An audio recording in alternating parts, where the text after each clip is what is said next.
दो, एक फलक केंद्रित एकक कोशिका और एक क्या बताए थे, एक अंत केंद्रित था, ये बताए थे, उसको देखो नहीं याद है, SCC जिसको बोलते थे। आज जो बताएंगे अंत केंद्रित एकक कोशिका के कोर की लंबाई और उसकी त्रिज्या में संबंध को बताने जा रहे हैं, ठीक है। जिसमें से यहाँ पर समझे सबसे पहले आप क्या करेंगे, एकक कोशिका का फिगर पाने आप लोग जानते हैं। उसके बाद आप लोग को पिछले क्लास में बता चुके होंगे कि एकक कोशिका अंत एकक कोशिका जो होता है इसके केंद्र में एक अवयवी कण पाया जाता है क्या, वही केंद्र में हम क्या किए, अवयवी कण को क्या किए हैं, दर्शा दिए और इसमें एक विकर्ण को हम खींच दिए, खींचा हुआ है, एक विकर्ण को हम क्या किए हैं, खींच दिए। उसके बाद सर ये कहां से लाया, तो ये इसलिए खींचे विद्यार्थी जी क्योंकि ये पूरा का मान हमको निकालना है और ये पूरा का मान निकालने के लिए यहाँ से एक हमको क्या करना पड़ेगा, लाइन को लेना पड़ेगा, कारण इसमें दो त्रिभुज बनाना है और जब तक ये लाइन को नहीं लेते जब तक दो त्रिभुज का निर्माण नहीं होगा। इसलिए इसका पूरा मान निकालने के लिए हमको यहाँ से यहाँ तक क्या किए, एक लाइन को खींचे त्रिभुज बनाने के लिए। जब इसको खींचा जाता है तो यहाँ पर दो त्रिभुज का निर्माण होता है, एक त्रिभुज है ABC और दूसरा त्रिभुज क्या है, ACD है क्या। तो यहाँ पर समझिए सबसे पहले हम क्या लिखें, समझिए इस एकक कोशिका में अवयवी कण प्रत्येक कोना पर होता है क्या, लेकिन प्रत्येक कोना के साथ साथ इसके केंद्र में भी पाया जाता है एक अवयवी कण, होता है क्या, होता है। उसके बाद वही बात लिखें, इस एकक कोशिका में अवयवी कण प्रत्येक कोने पर तथा एक कण केंद्र में स्थित होता है।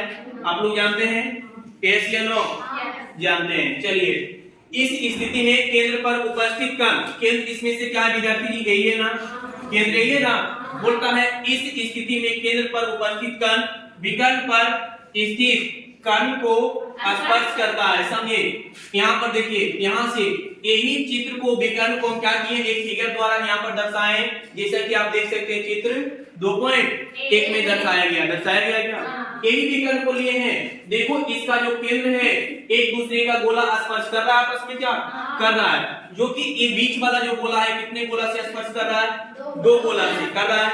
इसलिए पहले गोले की त्रिज्या क्या हो गया, R, और दूसरे गोला जो है इससे भी स्पर्श कर रहा और इससे भी, इसलिए यहाँ से यहाँ तक इसका त्रिज्या क्या हो जाएगा, R, और यहाँ से यहाँ तक इसकी त्रिज्या क्या होगा, R, और तीसरा गोला की त्रिज्या क्या माने हैं, R माने। यहाँ तक कोई दिक्कत है, आगे आइए।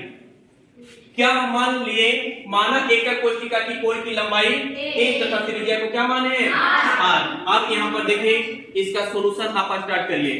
सबसे पहले हम इस त्रिभुज में लिए त्रिभुज ABC, यहाँ पर देखिए ये त्रिभुज,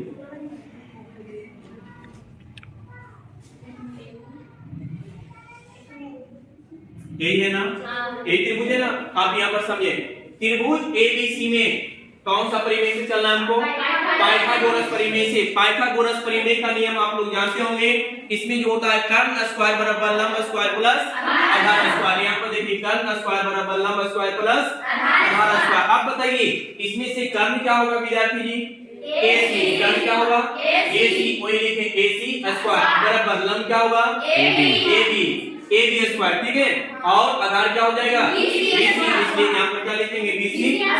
जो विद्यार्थी को समझ में ना आए आप कमेंट में पूछ सकते हैं, आपको आंसर तुरंत मिलेगा, ठीक है। यहाँ पर समझिए AC था AC स्क्वायर बराबर, देखिए AB का मान क्या दिया हुआ है A, क्योंकि कोर की लंबाई क्या है, एकक कोशिका की कोर की लंबाई क्या है A, तो इसलिए AB का मान क्या माने हैं A। यहाँ पर समझिए तो AB का मान है A, यहाँ पर स्क्वायर क्या कर देंगे, BC का मान क्या है AC स्क्वायर बराबर क्या, अगर ये दोनों को ऐड करेंगे क्या हो जाएगा 2A स्क्वायर, AC इधर स्क्वायर हटाएंगे इधर क्या आएगा 2, AC बराबर क्या हो जाएगा A रूट, क्योंकि यहाँ से A निकल जाएगा बाहर का, अब रूट 2, इसको हम क्या मानिए समीकरण 1। अब समझिए इस बार त्रिभुज किसमें लिए ACD में, दूसरा त्रिभुज ACD में। फिर चलिए पाइथागोरस परिमेय से, यहाँ पर देखिए फिर क्या होगा, कर्ण स्क्वायर बराबर लंब स्क्वायर प्लस आधार स्क्वायर। इसमें आप देखेंगे तो कर्ण क्या है AD है और लंब क्या है AC और आधार क्या है BC, या तो CD बोल सकते हैं, ठीक है। अब बताइए AD स्क्वायर बराबर AC का मान निकाले क्या, AC का मान क्या दिया हुआ है A रूट तो ए ही वाला मान को हम यहाँ पर क्या कर दिए, पुट कर दिए, रख दिए, ठीक है। अब प्लस सी डी का मान क्या दिया हुआ है, ए दिया हुआ है, ए स्क्वायर कर दिए, कोई दिक्कत नहीं। यहाँ से आप मान को जब ज्ञात करेंगे, यहाँ से इसको स्क्वायर करेंगे, क्या हो जाएगा 2a प्लस यहाँ पर क्या कर देंगे ए स्क्वायर। उसके बाद अगर ये दोनों को ऐड करते हैं कितना हो जाएगा 3a स्क्वायर। आगे बढ़ाते हैं, इधर स्क्वायर हटेगा, इधर क्या आएगा रूट आएगा, यानी ए डी का मान कितना आ गया a रूट 3। आप बताइए इसको मानिए समीकरण 2। अब आइए चित्र 2.1 में आप यहाँ पर समझिए, जो विकल्प था क्या था ए और डी, ए और डी था ना, तो ए डी बराबर हम लिख सकते हैं विद्यार्थी जी, इसका पहले गोले की त्रिज्या कितना है और ये दो गोला से स्पर्श हो रहा है, इसका त्रिज्या 2 हो जाएगा और इसका त्रिज्या 1 हो, इसको हम लिख सकते हैं 4r, ए डी बराबर 4r, इसको मान लीजिए समीकरण 3। अब आइए इसको हल करते हैं, समीकरण 2 तथा 3 से। अब यहाँ पर देखिए समीकरण 2 में क्या है, ए डी बराबर ए रूट 3, यानी कि जब एक मान बराबर होता है दूसरे मान को हम बराबर लिख सकते हैं, इसीलिए ए डी बराबर था ए डी बराबर ए रूट 3 और यहाँ पर क्या ए डी बराबर 4, इसलिए हम इसको लिख सकते हैं ए रूट 3 बराबर 4। अगर ए का मान यहाँ पर देखें क्या हो जाएगा 4r बटे रूट 3, या तो इसी को हम दूसरा तरीका से लिख सकते हैं, r बराबर अगर हम लिखना चाहेंगे तो रूट 3 कहां चला जाएगा बटे 4 और a आ जाएगा यहाँ पर आ गया, तो a भी आपको क्या हो गया, एकक कोशिका के कोर की लंबाई a और उसकी त्रिज्या r में क्या है संबंध है, किस कौन सा कोशिका के लिए अंतर। तो आप लोग को पिछले वीडियो में हम बता चुके हैं, अभी कुछ देर पहले हम आपको बताए होंगे कि अंतःकेंद्रित एकक कोशिका जिसको बोलते हैं बीसीसी में कोर की लंबाई ए और उसका वक्रता त्रिज्या जो होता है उसमें हम संबंध को स्थापित कर चुके थे, जो कि ये दोनों का संबंध जो आया था विद्यार्थी जी आप लोग को पता होगा 4r बटे क्या आया था रूट 3 आया होगा। अब देखेंगे कि इसमें संकुलन क्षमता क्या होता है, बहुत बार एग्जाम में पूछ देता है कि बताइए इसका संकुलन क्षमता क्या होता है। आइए हम आपको ज्ञात करके बताते हैं कि संकुलन क्षमता कैसे ज्ञात करते हैं, आइए चुटकी में हम आपको बताते हैं। तो आप लोग यहाँ पर समझिए, पहले अंतःकेंद्रित एकक कोशिका बीसीसी की संकुलन क्षमता हमको ज्ञात करना है। संकुलन क्षमता जो होता है यहाँ पर समझिए, संकुलन क्षमता का जो सूचित करने का जो ट्रिक होता है वो आपका होता है पीई। संकुलन क्षमता को किससे सूचित किया जाता है, पीई से। तो आप लोग समझिए सबसे पहले कि बीसीसी के लिए जेड बराबर मान क्या होगा, जेड का मान सबसे पहले पता होना चाहिए, क्योंकि यहाँ पर संकुलन क्षमता बराबर जो फॉर्मूला होता है जेड गुना 4/3 पाई r क्यूब बटे a क्यूब और गुना कितना होता है 100। तो सबसे पहले हमको ये पता होना चाहिए कि जेड का मान कितना होगा। तो जेड का मान ज्ञात करने के लिए यहाँ पर समझिए बीसीसी के लिए जो जेड का मान होता है विद्यार्थी जो होता है 2। अब सभी बच्चा का प्रश्न आ रहा है कि सर 2 कैसे होता है, आप बता सकते हैं, जरूर बता सकते हैं, समझिए। तो आप लोग जानते होंगे कि एकक कोशिका के कॉर्नर पर जो अवयवी कण पाया जाता है कितना होता है 8 होता है, जानते हैं क्या, और इसका भाग क्या होता है 1/8 होता है क्या। उसके बाद आपको हम थोड़ा सा बताते हैं कि इसमें बीसीसी में क्या होता है, बीसीसी अंतःकेंद्र का मतलब क्या होता है विद्यार्थी जी, यानी कि इसका अवयवी कण जो होता है वो केंद्र में उपस्थित होता है। तो समझिए यहाँ पर थोड़ा सा हम बताते हैं, तो केंद्र में कितना अवयवी कण उपस्थित होता है, एगो होता है क्या, एगो होता है। अब यहां से समझिए, यहां से यहां कैंसिल करेंगे क्या बचेगा 1 और प्लस क्या हो जाएगा 1, यानी कि कितना आ गया इसका 2, यानी कि बीसीसी में परमाणु की संख्या जो होगा कितना होगा 2 होगा, कितना होगा 2। तो इसलिए हम यहाँ पर लिखे जेड बराबर कितना हो जाएगा 2, बीसीसी के लिए जेड बराबर जेड का मान जो होगा कितना होगा 2 होगा, ठीक है। अब यहाँ पर फॉर्मूला के अनुसार हम आपको सिद्ध करने के लिए बताते हैं, इसका फॉर्मूला होता है जेड गुना 4/3 पाई r क्यूब बटे a क्यूब गुना कितना होता है 100। अब यहाँ पर समझिए जेड का मान अभी जस्ट हम तुमको निकाल करके बताएं कितना आया 2 आया, यहाँ पर 2 लिख दिए, 4/3 था 4/3 गुना पाई का मान जो होता है 3.14 और गुना यहाँ पर क्या कर दिए r क्यूब। उसके बाद आप समझिए यहाँ पर a क्यूब, a बराबर जो निकाले थे कोर की लंबाई बराबर जो हम संबंध याद किए थे तो आया था कितना 4r बटे रूट 3, तो इसी का हम क्या कर दिए भुजा क्यूब और गुना कितना था 100, तो कर दिए गुना 100। आगे समझिए क्या किए, यहां से गुना कर देंगे कितना आ जाएगा 4 दूनी 8 अगुने 3.14 अगुना कितना कर दिए 100 को ऊपर भेज दिए अगुना r क्यूब। यहां तक समझ में आया होगा। आगे आइए क्या किए, जब 4 का क्यूब करेंगे विद्यार्थी जी कितना होगा, 4 का क्यूब कितना होता है 64 होता है क्या। अब यहां पर ध्यान देंगे अगुना यहां से क्या कर देंगे आर क्यू, अब बटे यानी कि इसका क्यू जब करेंगे, आइए हम आपको साइड में करके बताते हैं इसका क्यू आप किस प्रकार करेंगे। जैसे यहां पर ध्यान रखिए क्या है 4r गुने, चलिए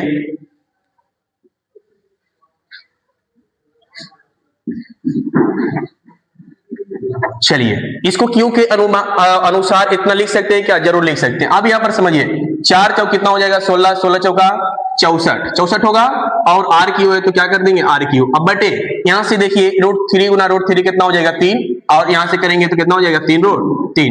अब कोई बच्चा को समझ में ना आ रहा है सर ये 3 कहां से ला दी, ये 3 कहां से आया, तो समझिए ये 4/3 जो था यही 3 को हम क्या कर दिए नीचे कर दिए, और इसका जब क्यू करेंगे तो कितना हो जाएगा 64, और आर का क्यू क्या हो जाएगा आर क्यू। क्या यहां तक समझ में आया। अब बटा क्या हो जाएगा 3√3, यहां से आप देख सकते हैं, ठीक है। उसके बाद हम क्या किए, यहां से 8 से हम 64 को क्या करेंगे 8 64, यहां से काट दिए, यहां से आर क्यू कैंसिल हो जाएगा। उसके बाद आप यहां देखिए 3 से 3 क्या हो जाएगा कैंसिल, ठीक है, 3 से 3 यहां से कर दिए कैंसिल।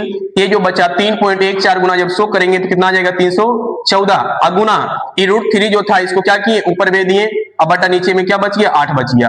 अब यहां पर थोड़ा सा ध्यान दीजिए 8 से जब 314 को कैंसिल करेंगे तो ये कितना बाद में कटेगा 39.25, इतना बाद में कट जाएगा। और यहां पर समझिए क्या लिख दिए 39.25 अगुने, यहां पर देखिए √3 जो है √3 का जो मान होता है, √3 का मान हम साइड में लिख दिए 1.732 होता है। अब यहां से क्या करेंगे √3 का मान यहां पर पुट कर दिए, ये दोनों को जब आप गुना करेंगे तो आ जाएगा 67.95, यानी कि लगभग अगर इसका मान देखें तो कितना आ गया 68%। तो आप लोग यहां पर समझेंगे कि बीसीसी में जो संकुलन क्षमता होता है वो कितना होता है 68%, कितना होता है।